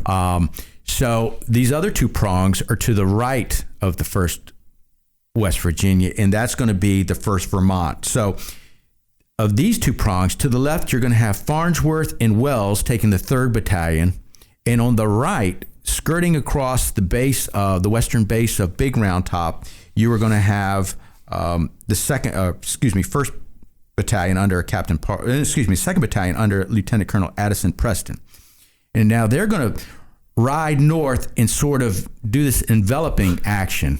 They're not enveloping anything, but they have to bust through the Confederate line. And once they get up there near the Slider Farm, they find out they're surrounded. They bust through a Confederate picket line to get up there. To their northwest is some Confederate artillery that begins to fire at them. And they got Confederates in the Devil's Den area firing at them. And they've got Alabamians over here on the western shoulder of big round top, and they're going to fire him. So they ride through, they get into the Confederate line, they're surrounded, and they got to ride out. So as they're riding out, Farnsworth is going to be shot several times. He's going to fall. He's probably shot by Oates' 15th Alabamians. And that's what sort of makes it interesting. Oates' story doesn't end on he has something going on the next day. Farnsworth rides up to some of the pickets from Oates' men, and he's trying to get them to surrender. And they say, "Oh, we're not going to surrender. We're going to shoot you," and they shoot him. There's controversy. Some people say once he's on the ground and he's mortally wounded, Farnsworth is going to kill himself. Probably not. I think he gets killed by Oates' men. But then the rest of them still got to break out of this salient that they've crawled into, and Wells is going to lead them out of that, and they're going to come back south. And Wells will get the Medal of Honor? Wells is going to get the Medal of Honor. Now, what's interesting about him, because of where I live, down in the Fairfax County area, previously in 1863, I believe it's in March, he's involved at an action at Herndon Station, which was on the railway station in Herndon, Virginia, which is near Reston, Virginia. It's in Fairfax County. He is captured by John Mosby. So, this is shortly before this big battle we're talking about. Wells is actually captured by Mosby. Mosby's men come up here against some Union forces and scatter them, and they notice a couple, high-priced horses tied up outside of a house. So they say that somebody lives there, or is there. So they go in there. Everybody's scrambling. Wells goes upstairs into the attic, and while he's up there, he falls through the ceiling. And that's how they get him. But they capture him. He's like the Peter Sellers of the Civil War. Yeah. But he says, they were pretty kind to me. They let me ride my own horse, into captivity as he's going, before they stole it. Yeah, down to the Confederate POW camp. But he is exchanged. He's paroled later on, and that's how he winds up fighting at Gettysburg. Because shortly before this, he's a POW. But then you're right, Bob. He gets the Medal of Honor from this action. I forget which book it's in, but in one of the books about Gettysburg, there's it might be Trudeau's book actually. They have a map of that action and dotted lines to show the path of the two regiments. And if it wasn't so tragic, it looks like a comedy. Like they're all swirling around and just crossing over. And there was an open field immediately west of Big Round Top. Some authors will say it's shaped like a D-shaped field, and it's to the right of that is where the 15th Alabama is. But then you come down below that, going west to east is their line of skirmishers, and that's where they're trying to break through the skirmishers to get back to their own line, and that's where for Farnsworth. Some of our listeners, to give you an idea of where we are on the battlefield, if you're doing the auto tour route, does it go South Confederate? It does, right? Yeah. So if you're on the auto tour route and you have gone past, what was the last stop? The amphitheater, I think, is stop 6. Wait, does it go down there? Well, or does it go over to the peach orchard? Well, yeah. So you just stay on West Confederate Avenue. It becomes South Confederate Avenue after you've crossed the Emmitsburg Road. And stay straight at the Emmitsburg Road. Just keep going straight on the auto tour. Stop 8 is the Little Round Top. What is stop 7 if 6 is the amphitheater? Oh, I know. Isn't that near the Alabama Monument? Isn't there an auto tour stop there? You might be right. Okay, so after you've gone by the Alabama Monument, keep going straight. Keep going straight, and you go down a hill and then into some trees and talk about monuments that are our favorite. This is one of my least favorite, Major Wells. Why? I love the monument. Because when it rains. But no. You don't get to it. Well, I do sometimes, but inevitably people will ask, well, who was that? Because it's a nice monument, and that's why I'm bringing this up to help you picture it. On your right, on West Confederate, as you're going, basically the road's kind of curving now, beginning to curve towards the north. There is a nice statue of a man with a sword, I think he has, and he's getting ready to pull it out. He's getting ready to pull the sword out. Yeah, really nice statue on the right side of the road. But the reason I don't like it is because I don't want to spend the next couple of minutes Explaining. while we're trying to get the second day's battle and people to the little round top and set that up. I don't want to talk about this worthless charge that didn't. Yeah. And as you're much coming up except there, it to your left, at a certain point, is a monument to the 1st Vermont. Yes, And just it's past near that monument is where Farnsworth is killed. was hit. Right. Yeah. And you can catch a glimpse of the Slider Farm. Yeah, there's to a your path left, that leads too. down there. Yeah. It's kind of neat. Yeah. Walk It down is a there. good part of the battlefield to visit, especially on bicycles. Oh yeah. Well, I don't know about that. That hill. Because then you have to climb Because big then you round got to go top. big round top. You Right after crazy? that. Can I go back to one of your previous questions? Sure. That when I was talked about Wells being paroled, exchange came to mind. We talked about Kemper's brigade. Yeah. Kemper is wounded. He is taken prisoner. Well, he's not taken prisoner. They attempt to take him prisoner, Right, but then they're Confederates shot. come out and shoot him, Right. and they get him off the field. But he's left behind when Lee's army retreats. Then he's taken prisoner, and he goes into captivity. He's later exchanged for another Union, or the Union exchanges Kemper for another one of their brigade commanders, also captured during the Battle of Gettysburg, Charles Graham. At the Peach Orchard. At the Peach Orchard, yes. So that's who those two. That was Okay. a one-on-one exchange, I think. Yeah, and it's my least favorite scene in the movie Gettysburg, where he leans up on his elbow. I'm afraid it's mortal. Like, come on now. But the movie does show some Yankees went out there. And Yeah. they grabbed him. And then they get some shot. Other Confederates. than that, his role is fine. But the way he says, I think it's mortal. They tell me it's mortal. But he was a politician. Yeah, If you he's weren't later- from Virginia, as was he. Later governor of Virginia. Yeah. So obviously it wasn't mortal. wasn't mortal. But they thought it was. What, Oh, the sure. wound or being a politician? Well, both. All right. Well, listen, guys. Thank you very much. This is a lot of fun. We did two. Absolutely. This is our second recording today, so we've been doing at this all day long, and it was a lot of fun. Great job with all the research and everything, Lewis. Thank you so much for Absolutely. doing Yeah, this. it's been great We have to have you on again. In fact, actually, we're working on a series of tours this year with the theme. It's for those of you online. It's hashtag Get Out of the Car 2020. We're going to do tours like the 27th Connecticut we were talking about before. Places, things that you'll only see, excuse me, if you get out of the car. Yeah. And With the licensed battlefield guide. well, absolutely with a licensed battlefield guide, because who else is going to show you this stuff, Bob? I mean, come on. But yeah, no. So hopefully you guys will. I'm actually talking to people about sponsoring them so that they'll be free to the public and you guys still get paid.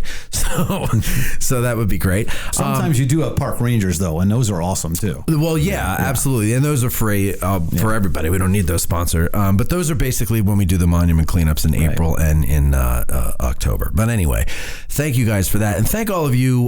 We were up to 17 patrons now on Patreon. It's Patreon. Oh, yeah. Hey, Matt, you can buy dinner tomorrow with come February. Yeah.